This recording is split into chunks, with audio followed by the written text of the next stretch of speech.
प्रभुं प्राणनाथं विभुं विश्वनाथं जगन्नाथनाथं सदानन्दभाजम्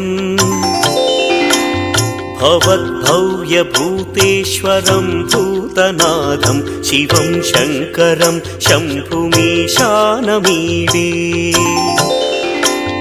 गळेरुण्डमालं तनौ सर्पजालं महाकालकालं गणेशादिपालम् जटाजूटगङ्गोत्तरं दैर्विशिष्यं शिवं शङ्करं शम्भुमीशानमीडे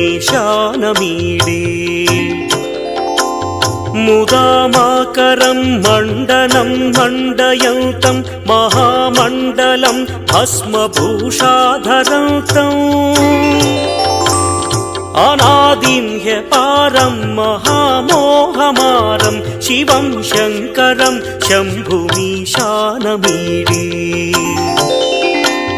वटाधो निवासं महाट्टाट्टहासं महापापनाशं सदा सुप्रकाशम्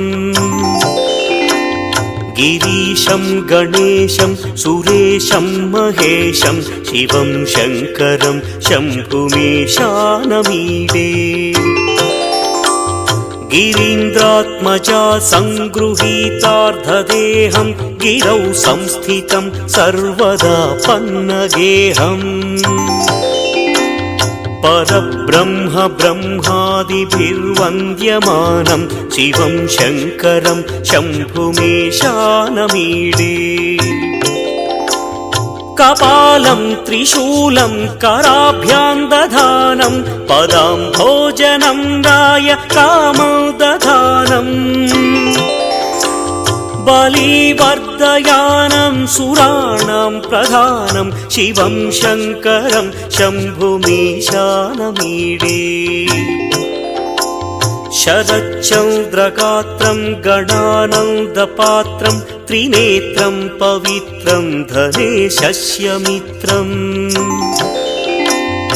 अपर्णाकळत्रं सदा सच्चरित्रं शिवं शङ्करं शम्भुमीशानमीडे हरं सर्पहारं चिताभूविहारं भवं वेदसारं सदा निर्विकारम् श्मशाने वसन्तं मनोजं दहन्तं शिवं शङ्करं शम्भुमीशानमीडे स्वयं यः प्रभाते नरः शूलपाणे पठे स्तोत्ररत्नं त्रिह प्राप्य रत्नम् सुपुत्रं सुधान्यं सुमित्रं कळत्रं विचित्रैः समाराध्य मोक्षं प्रयाति।